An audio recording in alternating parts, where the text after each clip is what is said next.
হঠাৎ মুখ্যমন্ত্ৰীৰ কিয় এই খিলঞ্জীয়া প্ৰীতি? মুখ্যমন্ত্ৰীয়ে বহুত কিবা কিবি কৈ আছে। মুখ্যমন্ত্ৰীয়ে হঠাৎ পত্নী পুত্ৰৰ এই 2 নম্বৰী সম্পত্তি অবৈধ মনি লণ্ডাৰিঙৰ কথা যেতিয়াই আহিলে, যেতিয়াই মাটি কেলেংকাৰীৰ কথা ধৰা পৰিলে, যেতিয়াই তেওঁৰ বিভিন্ন ধৰণৰ সা সম্পত্তি news channel, paper, magazine, resort, green bus, এই গোটেই কথাবোৰ যেতিয়া আহিল, মেকডনাল্ড, এইবোৰৰ কথা যেতিয়া আহিলে, ৰাইজক থাকিবৰ কাৰণে, আভুৱা ভৰিবৰ কাৰণে, ৰাইজৰ দৃষ্টিভংগী বেলেগলৈ নিবৰ কাৰণে এতিয়া হঠাৎ খিলঞ্জীয়াৰ প্ৰতি জাগি উঠিছে। 6 নং দফাক লৈ মুখ্যমন্ত্ৰীৰ বিৰুদ্ধে সৰব লুৰিণজ্যোতি গগৈ। যে মুখ্যমন্ত্ৰীয়ে কয় 67 67টা ৰিকমেণ্ডেশ্যন আছে, এইবোৰ এনে কোনো ধৰণৰ নাম্বাৰিং হোৱা নাই। এইখন প্ৰতিবেদন ৰাজহুৱা হোৱা নাই। মই যিহেতু সদস্য মোৰ লগত আছে, আপোনালোকক এতিয়াও প্ৰতিবেদন মই ৰাজহুৱা কৰিব খোজা নাই, কিন্তু কোনো ধৰণৰ এইবোৰ নাম্বাৰিং হোৱা নাই। 1 নম্বৰ, 2 নম্বৰ, 3 নম্বৰ, 4 নম্বৰ, এইবোৰ মিছা কথা। মুখ্যমন্ত্ৰীৰ বিৰুদ্ধে সৰব অজিত কুমাৰ ভূঞাও। বিশ্বৰ দৰে উচ্ছিষ্টভোগী আৰু অতুল বৰা, কেশৱ মহন্তৰ দৰে বিশ্বাসঘাতকসকলে নহয়। 6 নং দফা ৰূপায়ণ সন্দৰ্ভত মুখ্যমন্ত্ৰীলৈ প্ৰশ্ন অসম আঞ্চলিক মৰ্চাৰ। কেন্দ্ৰই গ্ৰহণ নকৰা প্ৰতিবেদন কেনেকৈ ৰূপায়ণ কৰিব অসম চৰকাৰে? তেওঁলোকে নিজে নিজে কৰি থাকিব পাৰিব, কিন্তু অসম চুক্তিৰ 6 নম্বৰ দফা মতে কৰা বুলি ক্লেইম কৰিব অসমৰ মুখ্যমন্ত্ৰীয়ে নোৱাৰে, কাৰণ গৃহ মন্ত্ৰণালয়ে এখন একচেপ্ট কৰা নাই। 6 নং দফাক লৈ আভুৱা পৰিছে মুখ্যমন্ত্ৰীয়ে। মুখ্যমন্ত্ৰী হিমন্ত বিশ্ব শৰ্মাৰ বিৰুদ্ধে সৰব হৈ এই দাবী সাংসদ অজিত ভূঞা আৰু লুৰিণজ্যোতি গগৈৰ। এইটো খুব লক্ষ্য কৰিবলগীয়া বিষয় যে অসমীয়াৰ বাবে সাংবিধানিক সুৰক্ষাৰ কথা 6 নং দফাত আছিলে অসমীয়াৰ বাবে, অসমীয়া একেবাৰে স্পষ্ট ন, অসমীয়াৰ বাবে সাংবিধানিক সুৰক্ষা দিব লাগিব অসমীয়াক, আৰু এই সুৰক্ষা হ'ব লাগিব সাংবিধানিক। কথাটো যথেষ্ট গুৰুত্বপূৰ্ণ, কিন্তু অসম চৰকাৰৰ শেহতীয়া সিদ্ধান্তৰ এই দুইটাৰ এটাও নাই। মুখ্যমন্ত্ৰীক কঠোৰ ভাষাৰে আক্ৰমণ কৰি প্ৰশ্ন সাংসদ অজিত ভূঞাৰ। কিয় বিপ্লৱ শৰ্মা কমিটিয়ে দিয়া অসমীয়াৰ সংজ্ঞা অসম চৰকাৰ আৰু কেন্দ্ৰীয় চৰকাৰৰ বাবে গ্ৰহণযোগ্য নহয়? সুৰক্ষাৰ প্ৰাথমিক চৰ্তটো হ'ল সাংবিধানিক সুৰক্ষা দিয়াৰ আগতে প্ৰাথমিক চৰ্তটো হ'ল যে অসমীয়াৰ সংজ্ঞা নিৰূপণ। অসমীয়া কোন? অসমীয়াটো সংজ্ঞা নিৰূপণ হ'ব লাগিব। চাব আপোনালোকে, বৰ ইণ্টাৰেষ্টিং। মুখ্যমন্ত্ৰীয়ে উত্তৰ দিব লাগে। মুখ্যমন্ত্ৰী, আমি ইয়াৰ সংবাদমেলৰ জৰিয়তে মুখ্যমন্ত্ৰীক কৈছোঁ যে এই প্ৰশ্নৰ উত্তৰ দিয়ক যে বিপ্লৱ শৰ্মা সমিতিৰ প্ৰতিবেদনে আগবঢ়োৱা অসমীয়াৰ সংজ্ঞা কিয় অসম তথা ভাৰত চৰকাৰৰ বাবে গ্ৰহণযোগ্য নহয়? ইফালে 6 নং দফাক লৈ মুখ্যমন্ত্ৰীৰ বিৰুদ্ধে সৰব লুৰিণজ্যোতি গগৈও। লুৰিণজ্যোতি গগৈৰ মতে পত্নী পুত্ৰৰ সম্পত্তিৰ বিতৰ্ক থাকিবলৈহে মুখ্যমন্ত্ৰীয়ে দেখুৱাইছে খিলঞ্জীয়া প্ৰীতি। কেন্দ্ৰীয় চৰকাৰে গ্ৰহণ নকৰা প্ৰতিবেদন কেনেকৈ ৰূপায়ণ কৰিব মুখ্যমন্ত্ৰীয়ে?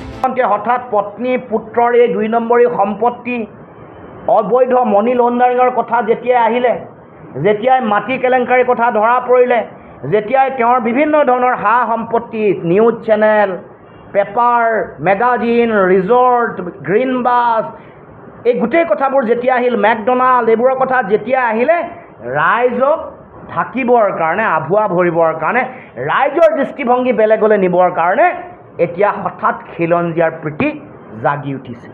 খিলঞ্জীয়াৰ প্ৰধান শত্ৰু আপোনালোকে জানে যে কাজ জাপি দিয়াৰ পিছত ৰাইজক কেনেকৈ আভুৱা ভাইছে। 42 নম্বৰ আপোনালোকে ৰিকমেণ্ডেশ্যন 848 ৰিকমেণ্ডেশ্যনটো চাব।